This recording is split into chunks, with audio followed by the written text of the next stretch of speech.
Bon dia a totes i a tots. Avui commemorem l'aniversari de la proclamació de la República Catalana per part de Francesc Macià el 14 d'abril de 1931. Aquest acte de Macià, aquesta proclamació, no va ser només una proclamació simbòlica, sinó que va tenir una repercussió política de primeríssim ordre. De fet, és l'acte de sobirania més important fet en tota la contemporaneïtat catalana pel que fa a les conseqüències que se'n derivaren.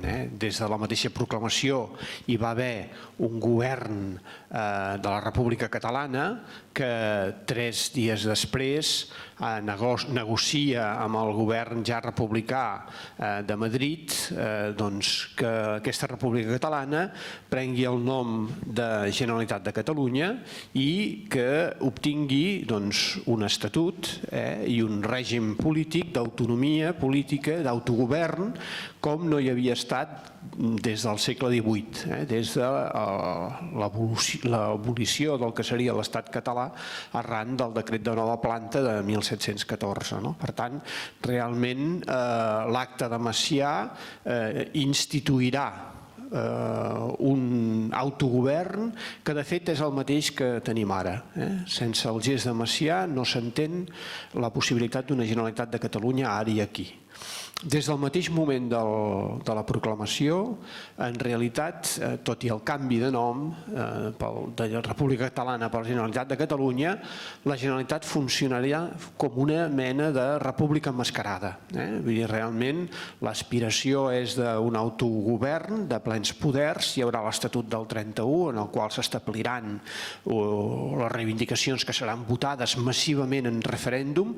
Després anirà a Madrid, aquest estatut, com sabeu, sortirà retallat, sortirà el que en diem l'Estatut del 32, però aquest Estatut del 32, tot i les retallades, conté uns poders polítics com no hi havien hagut des del segle XVIII. A partir d'aquí s'inicia aquesta Generalitat de la qual encara nosaltres en som hereus. En la institució de tot plegat, Macià és la figura clau. Macià i el partit que funda pocs mesos abans de les eleccions les guanya a Catalunya i això li permet fer aquesta proclamació. Abans, però, per poder guanyar unes eleccions vol dir que hi ha hagut tota una activitat anterior, hi ha hagut tot un itinerari polític que en el cas de Macià serà compromès amb el procés d'independència de Catalunya i que el portarà, aquest compromís, a l'exili quan hi haurà la dictadura de Primo de Rivera l'any 23. Des d'aquest exili serà un exili fructífer perquè realment possibilitarà que ell es converteixi en tot un símbol. Doncs aquí, per això avui hem convidat en Giovanni Catini, professor de la Universitat de Barcelona, expert en el que és el moviment catalanista, ha tractat figures, a part de Macià, de Prat de la Riba i el que seria tot aquest moviment catalanista. És, ja dic, professor de la Universitat de Barcelona, fa part del grup d'estudi d'història cultural i dels intel·lectuals de la mateixa universitat i és autor ja de diferents obres sobre el mateix tema que avui ens ocupa, el tema de Macià i aquest seu exili, i significativament ell s'ha especialitzat en el tema de l'aixecament de Prats de Molló. Ja havia fet un llibre anterior que es deia Qui va trair Macià, en el qual era el resultat d'una investigació, perquè com sabeu hi va haver una delació que va frustrar aquest intent, ja us ho explicarà ell més detalladament, però penso que era la persona adequada avui per parlar de l'exili de Macià, per parlar de com es configura aquest mite que ens explica la possibilitat de guanyar unes eleccions i a partir d'aquí fer una proclamació decisiva, transcendent pel que fa al futur de l'autogovern català. Ja li passaré la paraula amb ell de seguida i després, per complementar aquesta commemoració, la Mariona Segarra farà un recital de cançons referides a l'exili i cançons també de combat. Es diu Cançons d'exili i camins i penso que és una magnífica segona part de la commemoració i espero que us agradi poder commemorar aquesta diada i que per molts anys sigui així. Gràcies per haver vingut i li passo la paraula al Giovanni. Bé, bon dia a tothom. Abans que res, agrair-vos d'haver vingut aquí en aquest dia tan assenyalat. Agrair també al professor Enric Pujol, director del MUME, que ja conec de fa molts anys, una de les primeres persones que he conegut aquí a Catalunya, i que realment ha remarcat una de les passions de la meva vida, que va ser precisament estudiar aquests anys 20, aquests anys de la dècada de 1920 com una dècada fonamental en la història europea, una dècada que pràcticament va veure aquestes interrelacions dins del món de l'exili català amb altres exilis, com podeu entendre, en el meu cas que soc italià, les meves recerques van començar en història d'Itàlia, en la història del que eren els antifeixistes del meu poble, que a mi m'havien interessat perquè s'havien enfrontat amb els feixistes, després s'havien anat... El meu poble és Màntova, que està en el nord d'Itàlia, a 100 quilòmetres de Milà, 80 de Bologna, i aquests antifeixistes havien anat precisament, havien hagut d'exiliar-se després de la dictadura de l'arribada de Mussolini al poder i precisament la primera vegada que m'havia trobat el complot dels catalans va ser precisament estudiant els antifeixistes de la meva localitat perquè un d'aquests antifeixistes, l'Àngel Bonisoli, havia pràcticament col·laborat amb el grup d'aquells 80-100 italians com a mínim, que tinc pràcticament estudiats en un altre llibre del qual feia referència l'Enric Pujol, i que precisament havien vist com la lluita catalana era la mateixa lluita de la lluita per la llibertat contra la tirania. I des d'aquest punt de vista, aquí va ser la meva entrada en estudiar el tema català, perquè vaig homologar la lluita catalana, la lluita que feien els mateixos antifeixistes del meu poble i veia que era la mateixa lluita per la llibertat.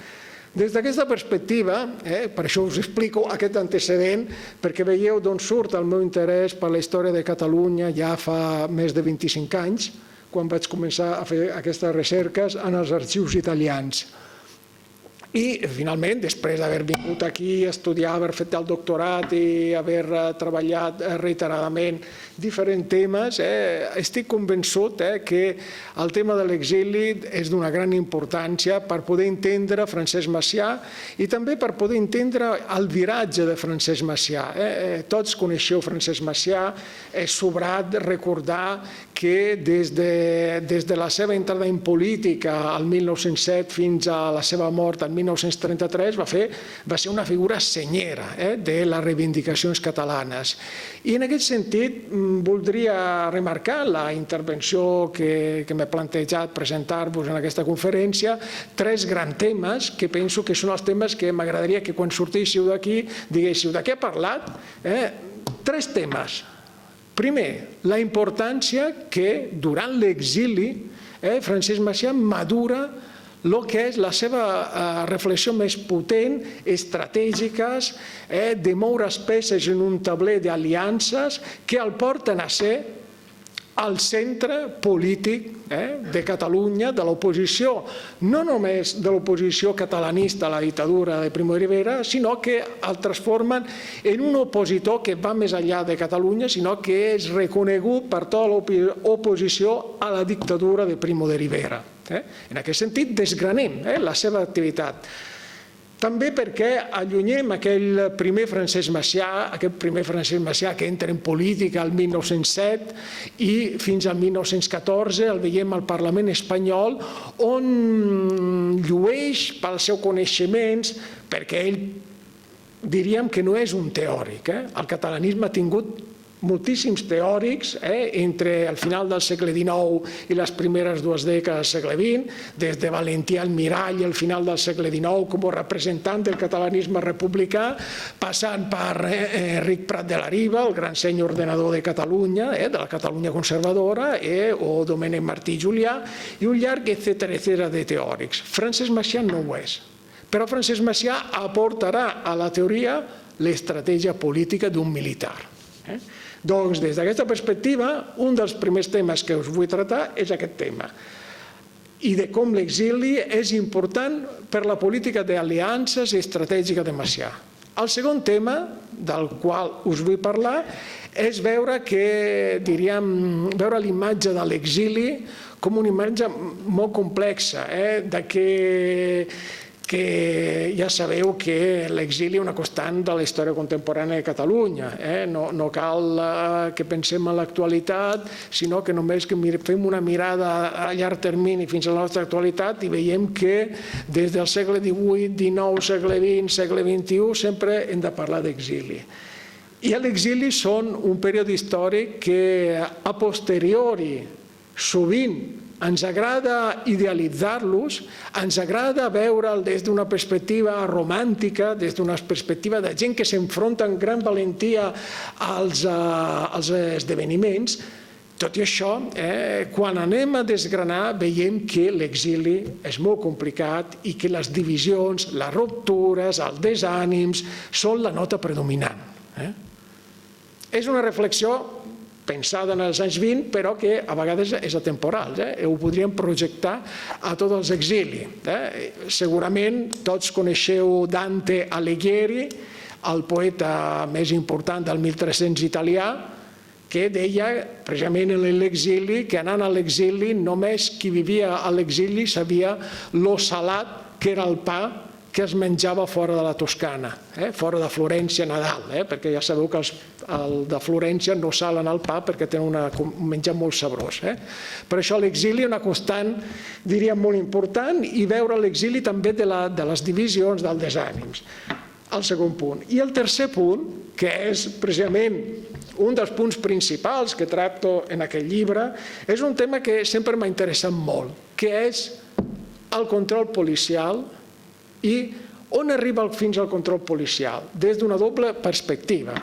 Com, en aquest cas, la dictadura de Primo de Rivera, i qui parla de dictadura de Primo de Rivera, en els anys 20 parla de totes les dictadures i de totes les policies que analitzen, fan una radiografia de la seva oposició i des d'aquesta doble perspectiva us faré alguns comentaris sobre la documentació diplomàtica espanyola que vaig estar analitzant l'any passat a l'Arxiu General de l'Administració d'Alcalá de Henares, que és una documentació molt poc coneguda, precisament que ens permet veure dos temes. Per una banda, la imatge constant, la radiografia que el personal diplomàtic espanyol feia de l'oposició, i això estem dient des de qualsevol activitat que feien els catalanistes i tots els grups, diríem, que s'oposaven a la dictadura de Primo de Rivera. I també l'altre element que us volia subratllar era també com el personal diplomàtic a tots els nivells, diríem, es comprometia per fer la vida impossible als catalanistes.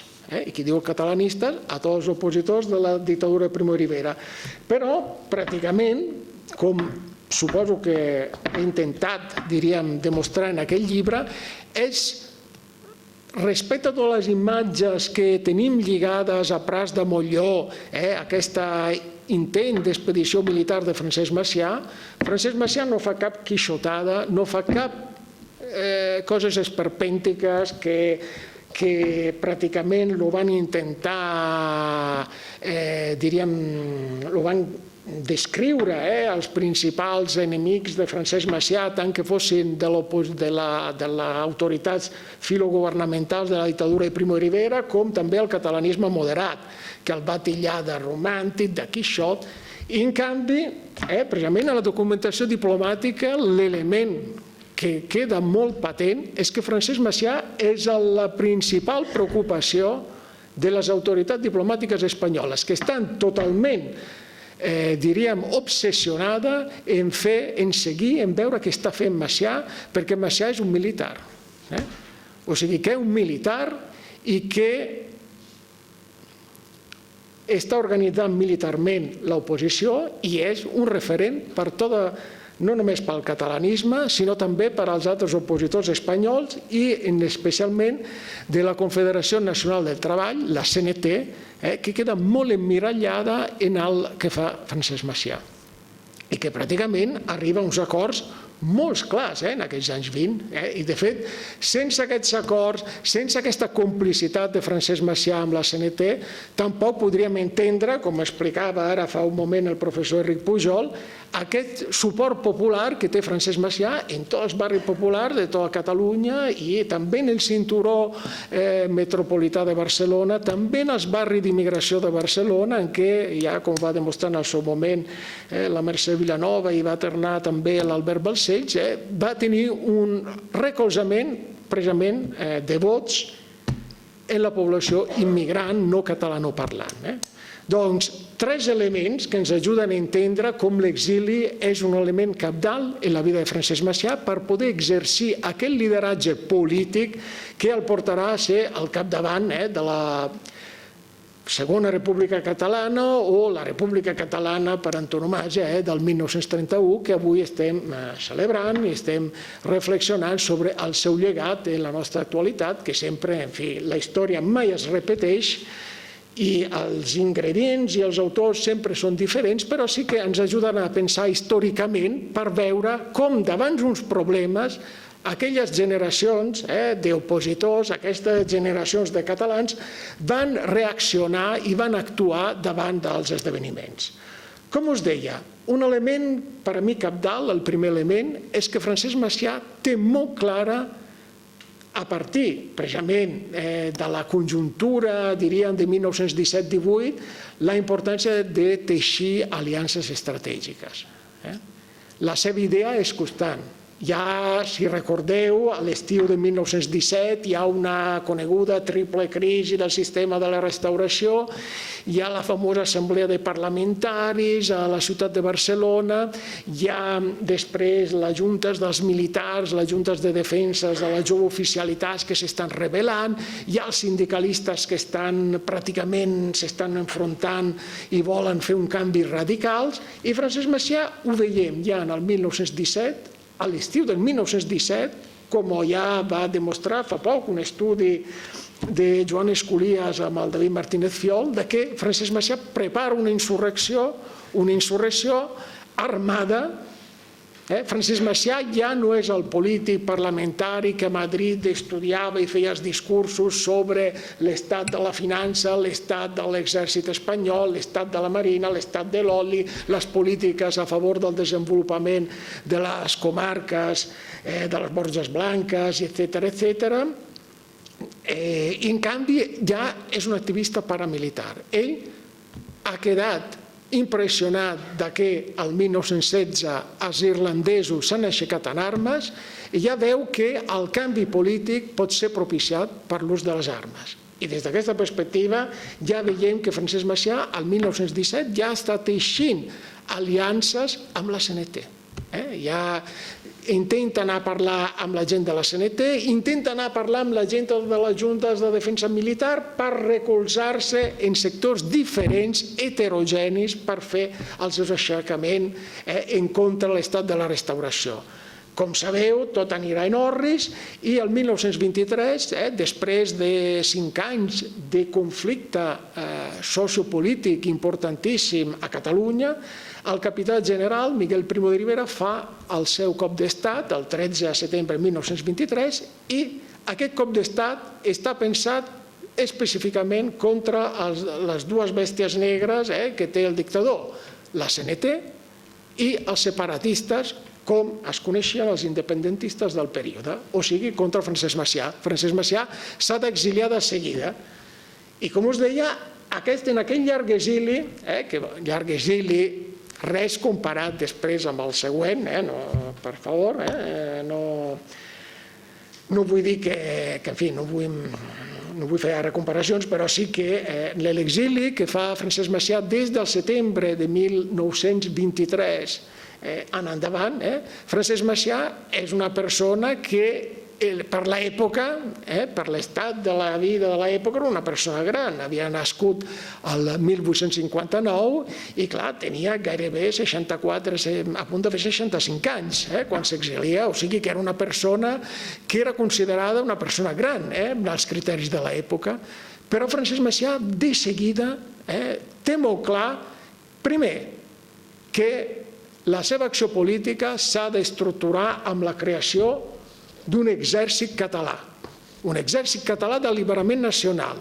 Ell ho té molt clar, no vol fer ni atemptats terroristes ni accions guerrilleres, sinó que vol fer un exèrcit que alliberi el territori nacional català.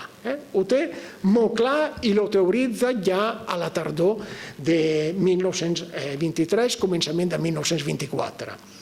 Un exèrcit que planteja amb 5.000 homes que, segons ell, són la garantia per enderrocar l'estat espanyol. I a partir d'aquí, com us deia, l'element que caracteritza Francesc Macià és la recerca constant d'aliances polítiques. No para de moure's, no para de bellugar-se. Les seves vies d'aliances polítiques són transversals. Busca l'aliança amb els nacionalistes catalans, amb els nacionalistes de la Lliga Regionalistes que també, després d'un primer coqueteig amb la dictadura, s'hi oposen. Busca l'aliança amb la gent d'Acció Catalana que representen el sector juvenil que han sortit el 1922 de la Lliga Regionalista per crear una organització transversal políticament d'un feble republicanisme però d'un nacionalisme integral indiscutible. Aquestes aliances, com us deia, pràcticament van en un no-res, no prosperen. I, per altra banda, com us deia, Francesc Macià no para de buscar aliats i els busques en els republicans catalans i espanyols que tenen el Marcelí Domingo, de les Terres de l'Ebre, el mític diputat de les Terres de l'Ebre, un interlocutor que, però, tampoc a l'hora de la veritat aconsegueix donar el suport a Francesc Macià. Com ho veiem, estem parlant dels primers mesos, primer any d'oposició a la dictadura. I Francesc Macià no para de buscar aliances. Intenta impulsar una Lliga de les Nacions Oprimides, amb membres del nacionalisme irlandès, amb membres, naturalment, del País Basc, de Galícia, però tampoc aquesta, o fins i tot busca l'aliança amb Gandhi, però tampoc aquesta lliga prospera. En canvi, sí que prospera en el gener de 1925 l'Aliança Lliure. L'Aliança Lliure, el pacte de la Lliure Aliança, conegut com a Lliure Aliança, és el fruit d'aquestes negociacions de Francesc Macià amb la CNT, principalment, i naturalment els nacionalistes bascos i els gallecs que arribaran després. Per què és important aquesta aliança? Aquesta aliança forja aquesta col·laboració estable entre la CNT i Francesc Macià. Francesc Macià té el seu sou a representant de l'enllaç que des de la CNT de l'interior a la CNT de l'exterior, de la representació de la Federació Regional de la CNT, es mou des de Catalunya a París. Rafael Vidella, que després serà conegut per ser un destacat militant del PSUC, però que en aquest moment és militant de la CNT i té una memòria preciosa que es diu de la càrcel de Madrid a París, en què el 1931 explica de manera detallada aquests contactes. Per això remarquem aquesta capacitat de Francesc Macià de buscar aliances i, naturalment, una de les aliances que tenen com a principal finalitat homes i buscar diners per poder comprar les armes. Perquè l'objectiu és és crear l'exèrcit català per enderrocar la dictadura de Primo de Rivera i proclamar la República Catalana. Naturalment, és una república catalana conjugada amb un ideal federalista o confederalista de plantejar la creació d'una confederació ibèrica. En aquest marc, totes aquestes iniciatives portaran Francesc Macià a anar fins i tot a Moscou. És molt conegut el viatge de Francesc Macià al 1925, a la tardor de 1925, de l'octubre al novembre, la capital del Soviet, del nou estat socialista soviètic, buscant aliança precisament amb la Internacional Comunista. Francesc Macià no és un comunista, faltaria. Ell s'ha de defensar de les acusacions que li fan els principals finançadors de Macià, que són els catalans de Cuba. Els catalans de Cuba que pràcticament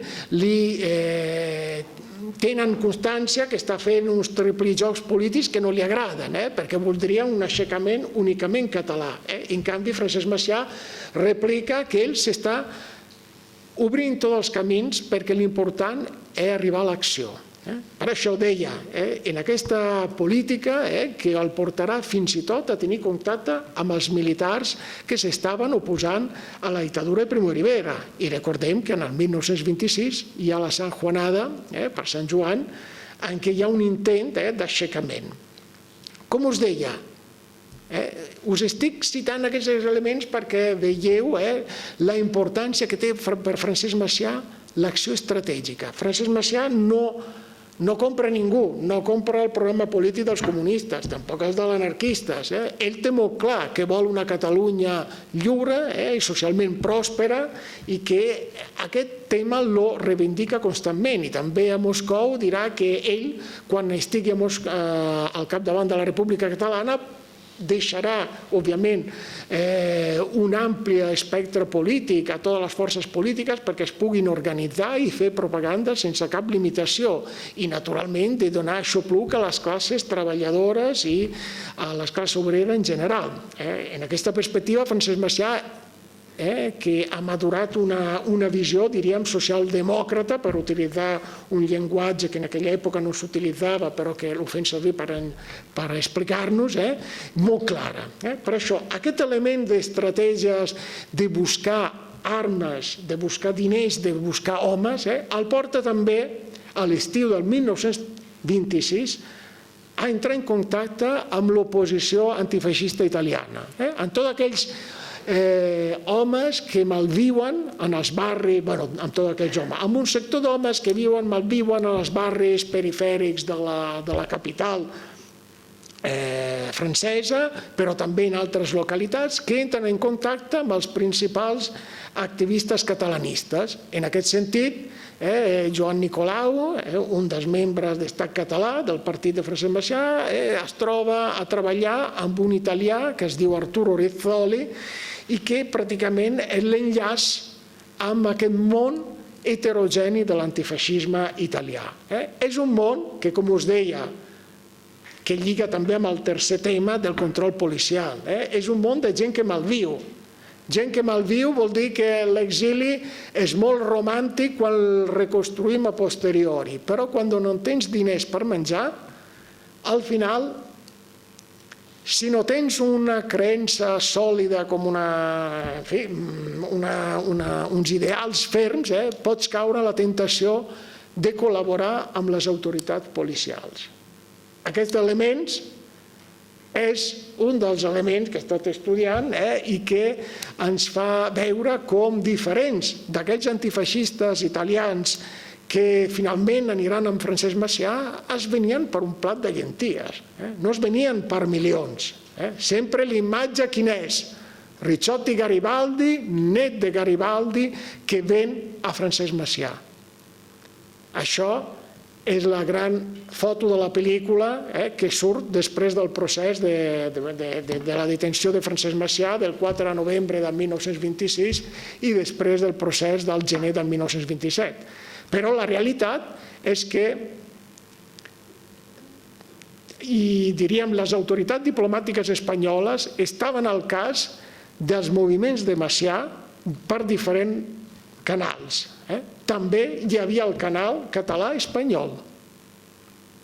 També hi havia el factor que també entre els catalans hi havia gent que malvivia De fet, si parléssim d'aquests voluntaris catalans, malvivien per sobreviure, perquè l'organització d'Estat català no tenia prou recursos per mantenir la gent i per això havien de fer els pitjors treballs que els francesos no en volien fer, com acostumen a fer la immigració no qualificada, i que pràcticament alguns d'aquests catalans van col·laborar amb les autoritats diplomàtiques espanyoles de Perpinyà, de Tolosa, de París, o fins i tot, això direm no és només del català, també de la CNT, tenia realment 4 o 5 espies que eren el sou de Quiñones de León, que era l'ambaixador espanyol a París. Per retornar a Francesc Macià, que Francesc Macià busca aliances de manera constant.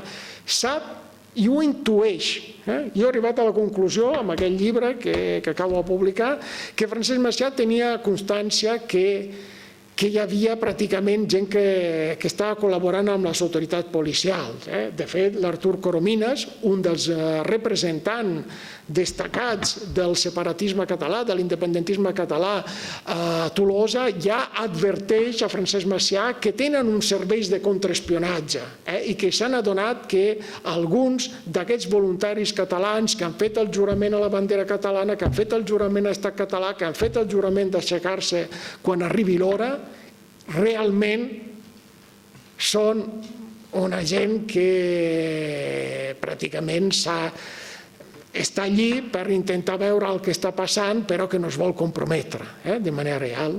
I de fet, ja, com us deia, a l'hora de la veritat, les autoritats diplomàtiques espanyoles saben el que està plantejant Francesc Macià, però no saben ni com ni quan, i ni què té per fer l'aixecament que vol fer. Seran les autoritats franceses molt més organitzades a finalment donar la diana i poder detenir a tots els militants catalanistes a Pras de Molló al octubre-novembre de 1926. Com us deia, aquest element de les aliances de Francesc Macià, d'aquestes estratègies que us estava subratllant, aquest aspecte és un aspecte fonamental, perquè Francesc Macià, en aquests anys del qual estem parlant, l'hem vist que parla amb tothom, no es compromet amb ningú, però intenta mantenir oberts els canals i intenta donar aquesta imatge de ser el gran representant de l'oposició catalanista, separatista, que vol arribar a pactes amb un mínim comú denominador, que és enderrocar la dictadura i proclamar la plena sobirania catalana. De fet, hi ha una carta interessantíssima de Francesc Macià escrita a la comunitat catalana de l'Havana, al club separatista de l'Havana, en què Francesc Macià explica molt clarament allò que us estic dient, i ho explica naturalment amb les seves paraules, dient: us asseguro que els anarquistes no tenen res a veure amb nosaltres, però són bona gent, podem confiar en ells perquè tenen un gran cor. Els comunistes ens donen tota la possibilitat i tot el suport per a la nostra plena llibertat, però d'ells em refio una mica menys. Els militars ens interessen perquè tenen les armes, però d'ells no me'n refio gens, perquè els militars espanyols han jurat defensar la bandera espanyola, i si defensa la bandera espanyola seran els nostres enemics sempre. Per això, com us deia, Francesc Macià manté relacions amb el delegat de l'exèrcit espanyol que estan fent complot contra Primo de Rivera, però ho té molt clar que d'aquest sector té moltes reticències i té moltes sospites realment de poder-se confiar.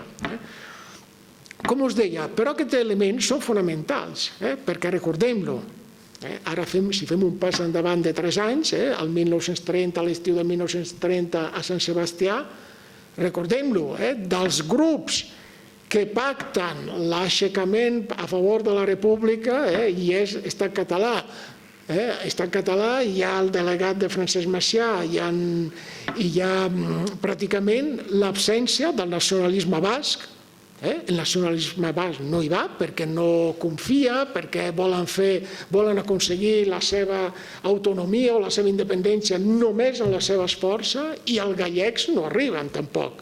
I de fet, l'única descentralització de l'Estat permesa durant la República, diríem, en pau, serà l'autonomia catalana.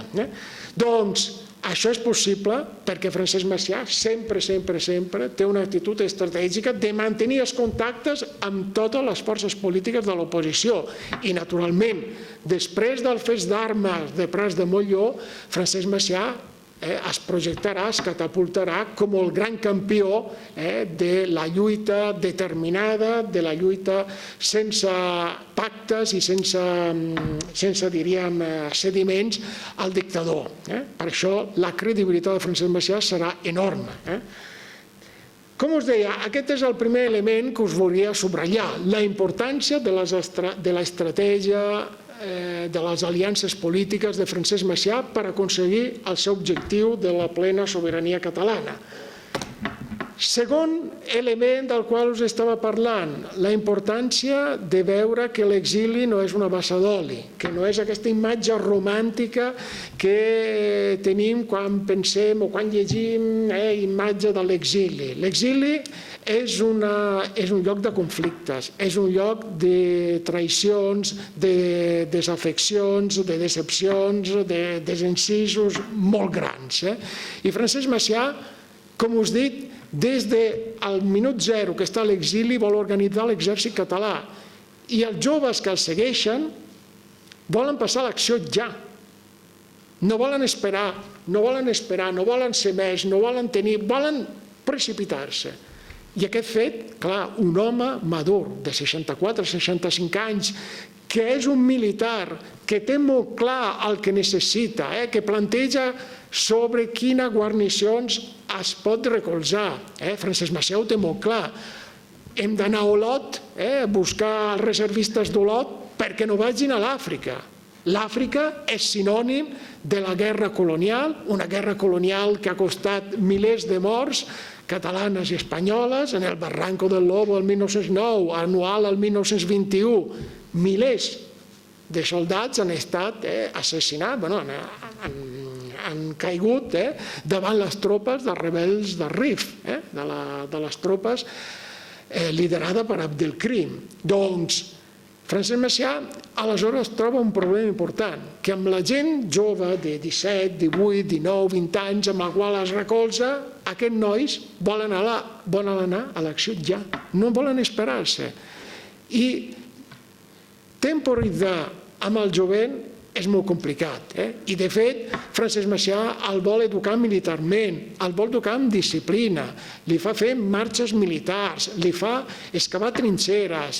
Francesc Macià, recordeu que ha anat a la Primera Guerra Mundial, ha estat corresponsal del diari La Publicitat, el 1916-17 va anar i va quedar fascinat de tota la tecnologia militar, de l'art de la guerra, de la Gran Guerra, que tant a nosaltres l'imatge de la guerra ens horroritza, i la guerra persistent que continuem tenint en el segle XXI, en aquests dies, no cal que parlem de l'actualitat, que tot tenim davant dels ulls el que representa el calfred d'aquesta carnisseria reiterada de la història de la humanitat. Però Francesc Macià, com a militar, li interessa i vol aplicar els seus coneixements als seus voluntaris. I aquest tema és molt complicat, perquè gent de 20 anys que no ho acaba de tenir clar, i si en el moment àlgid de 1924 Francesc Macià podria controlar un nombre, diríem, de 700-800 militants que en els escamots podrien participar en accions armades contra la dictadura, veient que precisament a partir del novembre de 1924 té la primera gran rebel·lió d'una sèrie dels escamots i es troben a Tolosa, en què Francesc Macià ha de tranquil·litzar la gent, ha de tranquil·litzar els caps dels escamots dient que passaran a l'acció. Tot i això, Daniel Cardona, que representa el sector jove més intransigent no acaba de veure clar el que està fent Francesc Macià. I, de fet, està fent una acció en paral·lel a Francesc Macià perquè vol passar l'acció, vol, a més, controlar els diners que arriben des de la comunitat, les comunitats de catalans residents a l'Amèrica Llatina. I aquest és un tema important. Un tema important perquè, com sabeu, en el final de l'any, començament de l'any, el Francesc Macià es trobarà amb una dissidència creixent, representada per Daniel Cardona i per alguns que després acabaran en l'òrbita de Daniel Cardona, amb l'agrupació de Bandera Negra, Santa Germandat Catalana, que serà la protagonista, o diríem el grup dels Sets de Barcelona, seran els protagonistes del conegut complot del Garraf. Aquest complot que és un complot també que es pensa per assassinar el rei Alfons XIII, la seva vinguda a Barcelona en el maig de 1925, i que després, no arribant a dur a terme aquest intent d'assassinat d'Alfons XIII, intenten posar una bomba a la via del tren al Garraf. Aquesta bomba no arriba pràcticament. Quan van per posar la bomba van ser detinguts tots els grups, entre els quals hi ha el Miguel Badia, el Jaume Comte, i que sabem que com a mínim tenien una persona que els va delatar a la policia espanyola. Doncs aquest fet, aquest intent d'assassinat del monarca, en un primer temps té el rebuig de Francesc Macià. Com us deia, Francesc Macià ja al final de 1923, començament de 1924, ell havia dit: fem un exèrcit d'alliberament nacional, fem un exèrcit que alliberi el territori català lentament i el faci una república independent i inexpugnable. No fem actes terroristes, no fem assassinats selectius, no fem actes que són en contra de la nostra ètica, i no fem guerra de guerrilles que finalment podria donar lloc a un aixecament revolucionari i el revolucionari fer-nos pràcticament al llit i deixant-nos a nosaltres sense república i imposant la seva dictadura, perquè paral·lelament al que està passant a la Unió Soviètica després de la guerra civil que hi ha hagut en els territoris de l'imperi tsarista, és una guerra civil duríssima. I Francesc Macià ho té molt clar, que davant d'un aixecament revolucionari ell el que necessita és, en canvi, alliberar el territori lentament per aconseguir un territori alliberat de la República Catalana. En aquest marc, com us deia, a l'estiu del 1925 hi ha el trencament entre Daniel Cardona i Francesc Macià. I aquesta imatge és molt dura, perquè després, en posteriori, Daniel Cardona no participarà de l'acte més important del nacionalisme català, que és l'intent d'invasió de Prats de Molló, perquè, en canvi, ell considera que, clar, Francesc Macià és un traïdor, i etc. Doncs, en el moment més important, el nacionalisme radical català està dividit, tot i que el sector majoritari, el 70%, està en Francesc Macià, i hi ha un 30% que per un radicalisme i per una voluntat d'arribar a l'acció ha acabat despenjant-se de Francesc Macià. I l'eco de la polèmica continuarà en els anys 30, perquè a Francesc Macià se li acusarà de traïdor, d'haver traït la República Catalana. Homes joves de 20 anys que en els anys 20 havien volgut passar l'acció i al final havien vist com Francesc Macià els havia dit de temporitzar, d'esperar, es veuen com en el moment de la veritat no fan l'acció i a posteriori embroteixen l'acció, diuen que tot estava cantat, etc. i un llarg etc. Doncs aquests elements, d'aquest element de la divisió de l'exili, és una imatge de la dificultat de l'exili i que, malgrat tot, Francesc Macià aconsegueix i es creix en totes les dificultats, precisament perquè a l'hora de la veritat el seu seny, la seva visió estratègica el porta a sobreviure a tots aquests esdeveniments i, a més, a capitalitzar l'acció de Prats de Molló. Aleshores, el tercer element l'element per mi també molt important és aquest element del control policial. Aquest control policial que fan tots els estats liberals i, de fet, una cosa que a mi m'ha sorprès molt és la continuïtat de les institucions diplomàtiques espanyoles, les actuacions de les institucions liberals a la de la dictadura de Primo de Rivera i, segons quins casos, també de la República, que controlen el mateix personal polític que continua. Com us deia, aquest personal polític es dedica a fer un control sistemàtic de totes les actuacions dels militants catalanistes.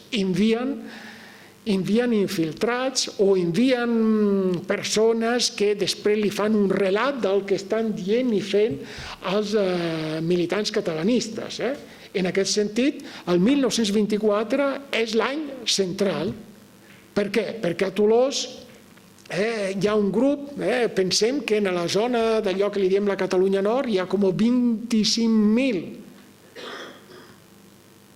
catalans, segons el consolat són espanyols, però la gran majoria són catalans. Per això estan tan preocupats i estan fent un monitoratge tan sistemàtic del que estan fent els activistes catalanistes. Perquè diuen 25.000 persones, si aquesta propaganda funciona, són un exèrcit terrible en contra de la dictadura de Primo de Rivera. Per això estan totalment obsessionats. I a Tolosa podem veure com l'activitat del cònsol espanyol de Tolosa arriba a pactar amb la gendarmeria perquè els catalanistes no puguin cantar els segadors, perquè consideren que els segadors és una ofensa a la unitat de la pàtria espanyola i per això és intolerable. I a més, sempre a Tolosa el vicecònsol aconseguirà que els catalanistes no puguin imprimir cap revistes, perquè enviarà els seus emissaris a les tipografies per amenaçar perquè no ho puguin fer, perquè no puguin imprimir la premsa d'aquests grups de catalanistes. O, finalment, també enviarà, aquest és un element que en fi, a vegades sorprenent, que enviava el personal del consolat per treure les enganxines catalanistes dels carrers de Tolosa. O sigui que, a l'hora de la veritat, a més, feien de tot perquè els catalanistes no tinguessin treball, o que li amenacessin o els deportessin o demanessin a les autoritats franceses que no li donessin permesos de residències en les localitats transfrontereres.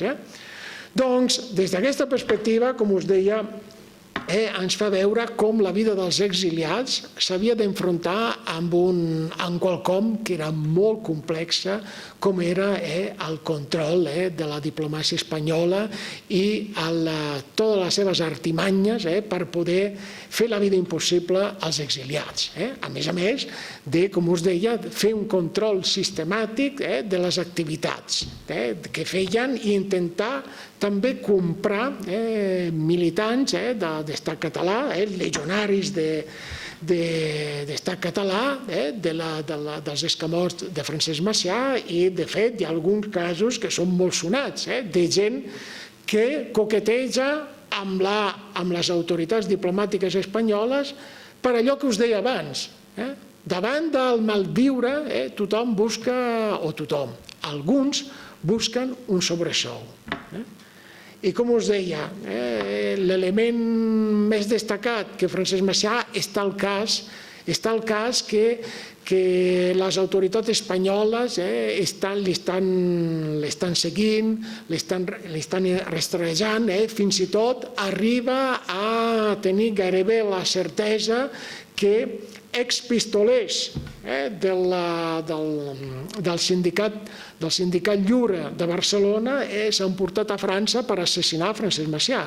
O sigui que Francesc Macià té un coixinet per veure que aquestes accions diplomàtiques que està fent, paradiplomàtiques, que són inconfessables de la diplomàcia espanyola del moment són realment molt perilloses, fins i tot per la integritat física de Francesc Macià. L'idea de la complexitat i dona un afegitó, diríem, de la complexitat de l'exili.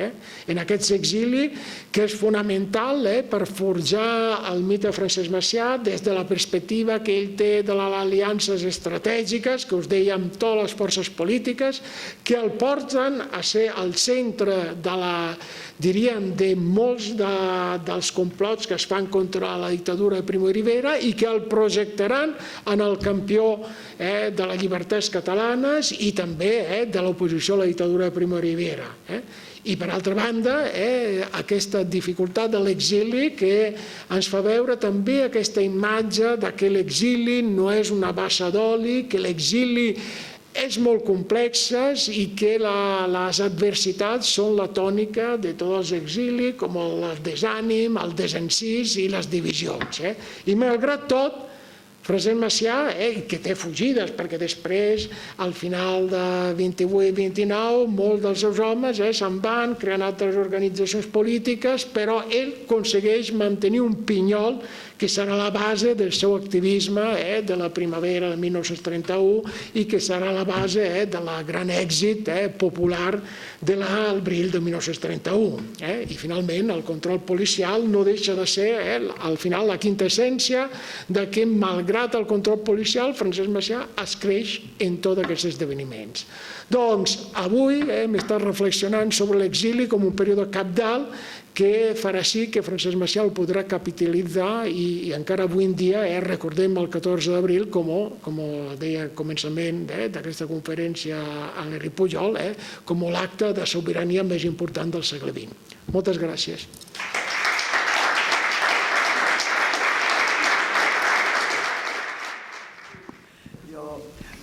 Jo pensava que parlaria una mica més, o m'agradaria saber més, sobre com es va desenvolupar la desgràcia de Prats de Molló. Com va funcionar? Sí, un moment. Jo li volia preguntar si és que és certa la dita que diuen que quan Macià entrava a la Generalitat de Barcelona, les rates en sortien. He sentit a dir aquesta dita, sap vostè si és certa? Perdoni, pot repetir, perquè estava apuntant la primera pregunta. Que quan Macià entrava a la Generalitat, les rates en sortien. Una dita, no sé si és certa. No ho sé, això no ho sé. Ja li dic que aquesta dita no la sabia. Estic interessat en el període que va des del 2014 fins al 2036. Els escamots que corrien per tot Catalunya amenaçant en els ambients rurals. En sap alguna cosa d'això? Suposo que sí. Fins al 1936.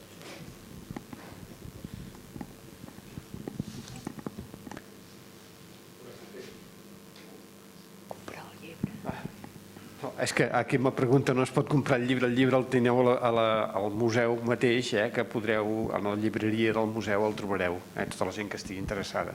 Però si vols, amb major brevetat possible. Sí, perdoneu, podria fer conferències de cada pregunta, menys la de les bates aquesta, que realment no podia fer cap conferència, no ho sabia. Respecte als esdeveniments de Prats de Molló, és un esdeveniment que es coneix precisament com un moment cabdal, perquè finalment Francesc Macià organitza l'expedició militar per al dia 4 de novembre de 1926 i al final d'octubre surten els diferents grups, els diferents escamots armats fins a les dents des de París, des de Tolosa, des de diferents llocs de l'Hexagon, han de confluir a prop de la frontera. L'esdeveniment cabdal, que com us deia, les autoritats diplomàtiques franceses estaven més al cas de les espanyoles i que precisament això, allò que us estava dient abans, per mi va ser molt aclaridor veure un telegrama de Quiñones de León dient a Primo de Rivera directament que els catalans li han dit que té notícia certa al final d'octubre que els catalans estan organitzant alguna cosa de gran però no sap ben bé i que si entren excursionistes que se li haurà de detenir. Excursionistes és la paraula que escriu Quiñones de León, quan realment anaven armats fins a les dents i que tenien metralladores, bombes de mans. La gendarmeria els deté tots, perquè l'ordre de Francesc Macià és de no enfrontar-se amb les autoritats franceses.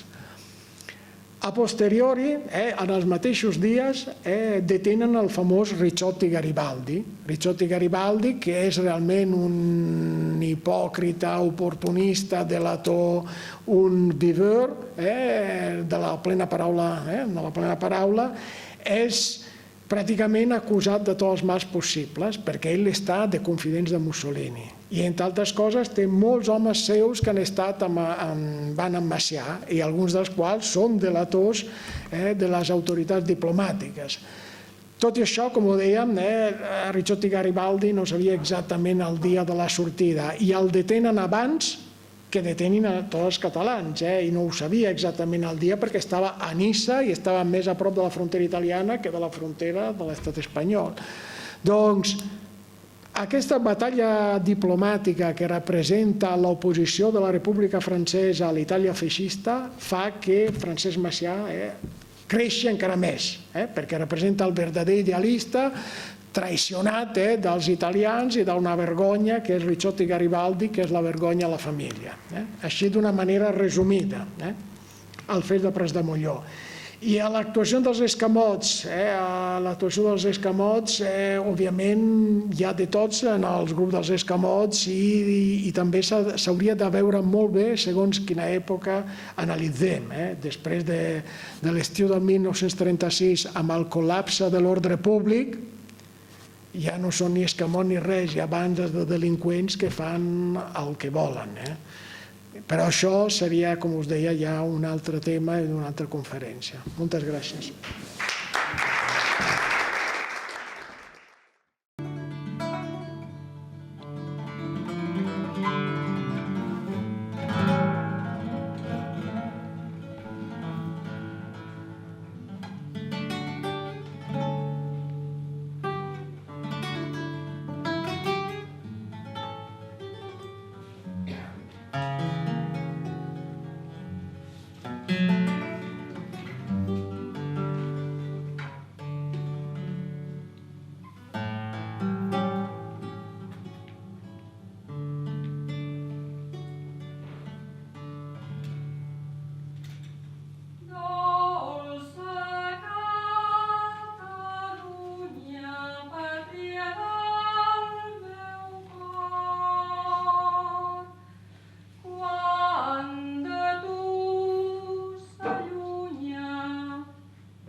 el vent que me'n desperta i em fa sofrir. Estic malalt, més ai, torneu-me a terra, que hi vull morir. Dolça Catalunya, aquieta el meu cor, quan de tu s'allunya d'enyorances mort.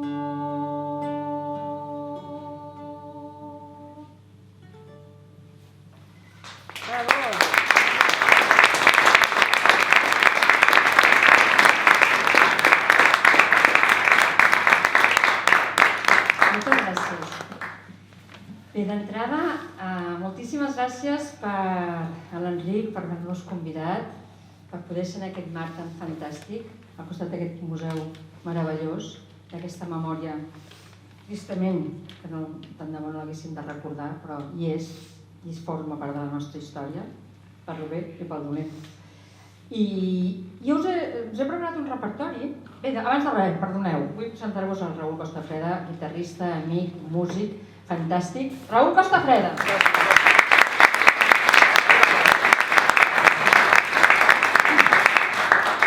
I us hem preparat un repertori que espero que el gaudiu i que si el sabeu doncs també el canteu. De fet cantareu, em sembla. No sé si ho teniu present això, però us he deixat unes lletres aquí perquè després... Exacte. Però d'entrada hem preparat un repertori que de fet recorda molts moments de la història, de la nostra història i de la història de la humanitat, sobretot de l'europea, de les guerres, però no tan sols l'exili com a tal, sinó també l'exili no només de guerra i de fam o d'exili polític, sinó també en alguns moments d'exilis personals. Ja anirem arribant, jo us aniré explicant coses i espero que tingueu una bona estona i que almenys puguem valorar aquests temes i d'aquests poetes i d'aquests músics tan genials que ens han envoltat a la nostra literatura. Com és el cas, a part d'en Verdaguer, que ja l'emigrant ja ho diu tot, tenim aquest tema tan bonic de Pere IV, musicat per Lluís Llach, i que realment aquí, és aquí. Bueno, no sé si és aquí. Sí, és aquí, no? Sí, cap allà. Corrandes d'exili.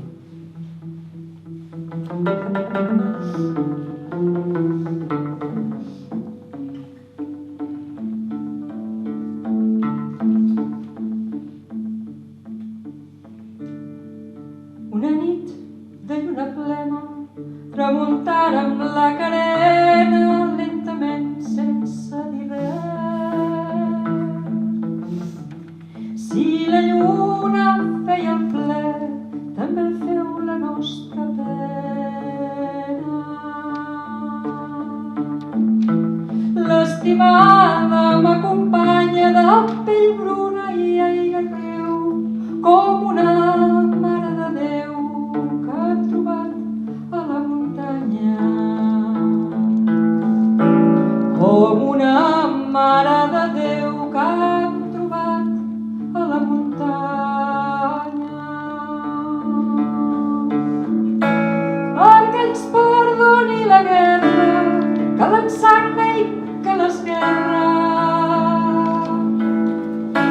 Abans de passar la ratlla, vaig aquí, beso la terra i m'acaronen l'espatlla.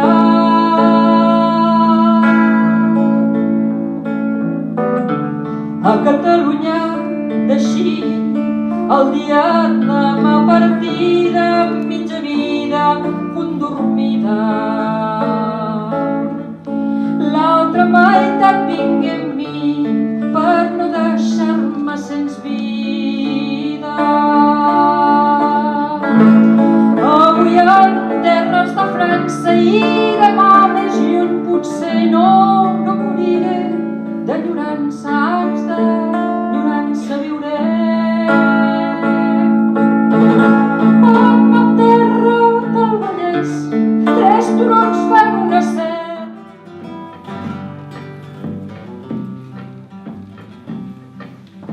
Ara m'escrius molt més sovint i és sempre trist el missatge.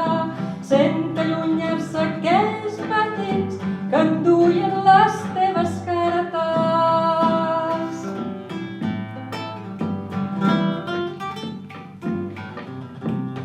Si vols escriure un cant d'ocells entre les teves lletres, a mi m'arriba un mocador enllagrimat d'absència.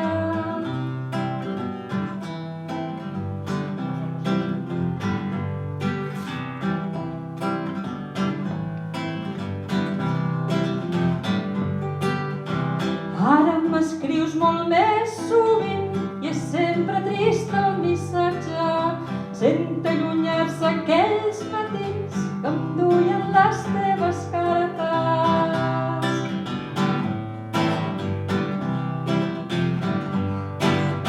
Volem escriure a tot el món, posarem flors als arbres, un poc d'espígol de fonoll, que és margarides blanques.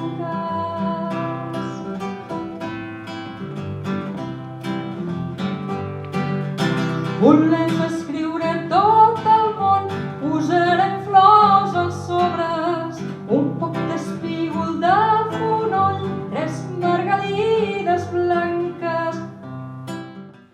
Mira, corria els anys cap a finals del segle XIX, un noi, Helmut Schlips, que després va ser poeta, va néixer a finals del segle XIX. I l'any 1917, quan va esclatar la Primera Guerra Mundial, ell era alemany, el van enviar al front de Rússia, a la guerra. Evidentment, ell la guerra no li interessava gens més, l'odiava profundament. I va fer un poemari d'amor, que va editar quan va poder tornar a Alemanya, i que l'any 37, Norbert Schulz, que és un compositor alemany, va fer una recopilació d'aquests poemes i alguns els va musicar i el van editar, van fer amb la Lana Anderson, que era la cantant en aquell moment, que els va registrar, van fer un tiratge curt, no va tenir massa èxit aquest disc, però va venir la Segona Guerra Mundial i un oficial de l'exèrcit del Tercer Reich el van enviar a Belgrad, a la ràdio, a portar tota la part de comunicació. Aquest soldat o aquest oficial va portar el seu disc, el portava amb ell, li agradava molt, i cada vespre, abans de tancar la caserna, el posava. Si aquesta cançó durava 3 minuts, doncs si la caserna la tancaven a les 10, doncs a menys 3 minuts de les 10 posaven la cançó. La guerra va anar fent, malauradament, i quan van començar a fer presoners de guerra, els presoners també la cantaven. I això va ser, per un costat, desconcertant. Van dir, però com és que vosaltres la sabeu, també, aquesta cançó? Però perquè sentim la ràdio, les vostres altaveus, les vostres comunicacions. I va resultar que era una cançó, coses miraculoses de la música, que la guerra eren de 2 bàndols, però la cançó unia els 2 bàndols. A tal nivell que el ministre de la propaganda nazi, un dels assassins més grans que ha tingut la història, en tenim uns quants, però aquest, Déu-n'hi-do, que era el Goebbels, aquesta batalla la va perdre perquè ell el que volia, la va prohibir aquesta cançó, perquè semblava que, perdoneu l'expressió, però donava massa bon rotllo. A tal nivell que va tenir tan poca fortuna perquè els soldats es van rebel·lar i van dir que aquesta cançó la cantarien i l'anirien cantant sempre. Estic parlant, evidentment, d'una cançó d'amor meravellosa, que és la Lili Marlene. I aquí m'agradaria que les tornades me la cantessin. Aquesta cançó després es va fer molt famosa, evidentment, perquè la Marlene Dietrich un cop va marxar, la cantava ella, però a més, quan va haver de fugir, o va fugir als Estats Units, la va fer traduir i la cantava pels soldats americans, per tant la va cantar també en anglès. Nosaltres la cantarem en català, amb aquesta traducció que us deia d'en Feliu Formosa, tan fantàstica. Lili Marlene.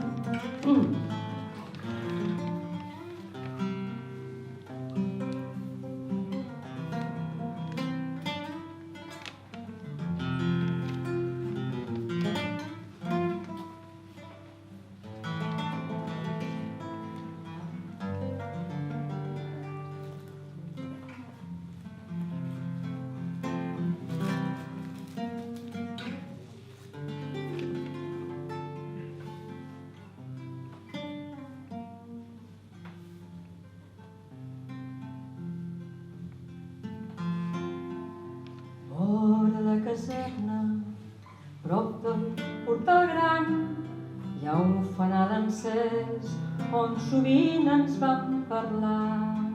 Un dia ens hi retrobarem prop del fanal i ens besarem de nou. Lili Marlene, de nou. Lili Marlene. Sols fèiem una ombra, malgrat érem dos. La gent que passava mirava el nostre món. Un dia ens hi retrobarem prop del fanal, ens quedarem de nou. De nou, Lili Marlene. Els teus cabells rossos, el teu caminar, quan arriba el vespre els torno a recordar. I els ulls verds sota la llum d'aquell fanal on vull tornar amb tu, Lili Marlene, amb tu, Lili Marlene, amb tu, Lili Marlene, amb tu, Lili Marlene.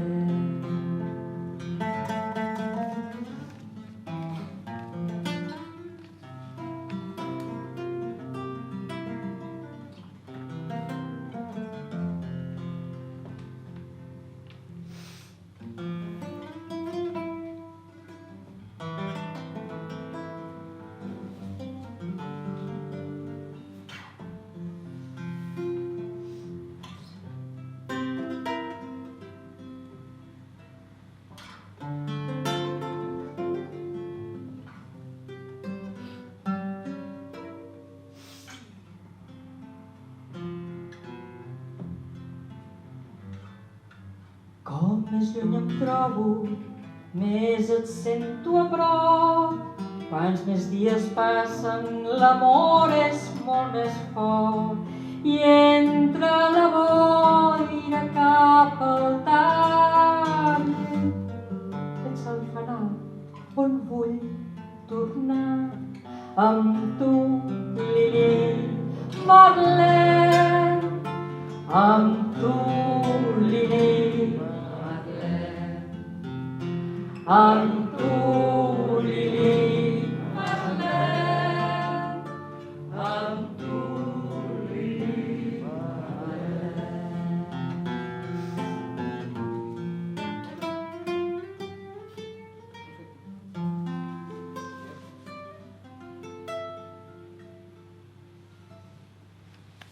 Bravo, molt bé.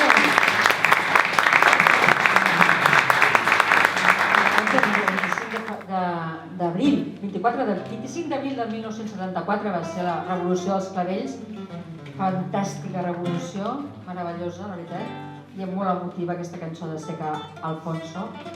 I ara ve aquella cosa que hem de cantar tots. Teniu la lletra preparada? Aquesta les empalmarem. Giovanni, a pulmó, La primera que cantarem, aquesta des del setge de Gandesa, de la batalla de l'Ebre, del bany republicà, que cantaven els homes catalans, els d'allà, els d'aquí, i diu així.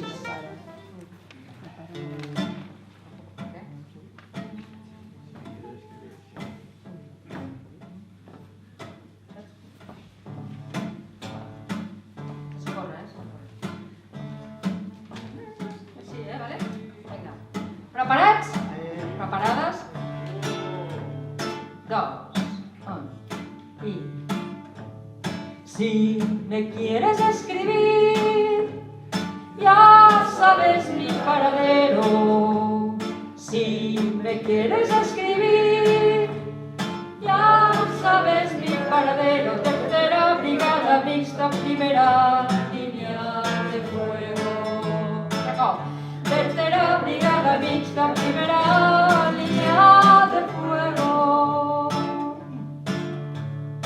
aunque me tiren del puente y también en la pasarela, aunque me tiren del puente y también la pasarela, me verás cruzar el Ebro en un barquito de guerra. Me verás cruzar el Ebro en un barquito de vela.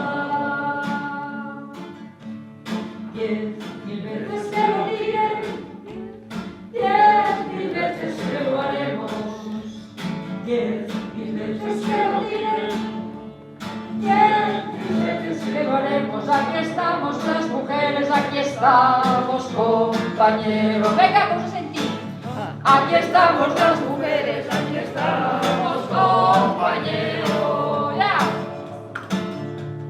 El Ebro se ha rompido las banderas italianas. El Ebro se ha rompido las banderas italianas y en los puentes solo quedan las que son republicanas. Y en los puentes solo quedan las que son republicanas.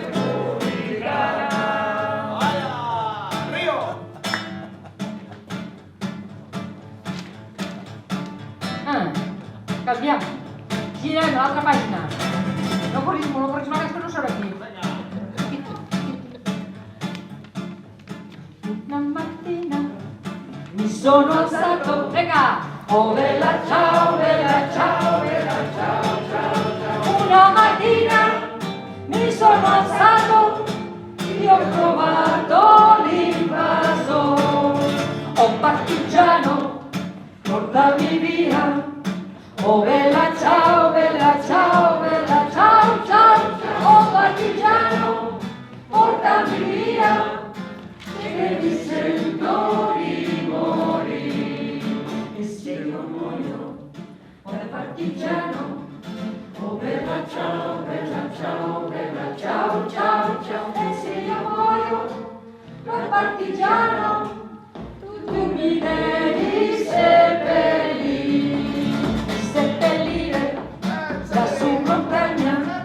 Oh bella ciao, bella ciao, bella ciao, ciao, ciao. E seppellire la su montagna sopra l'ombra di un bel fiore.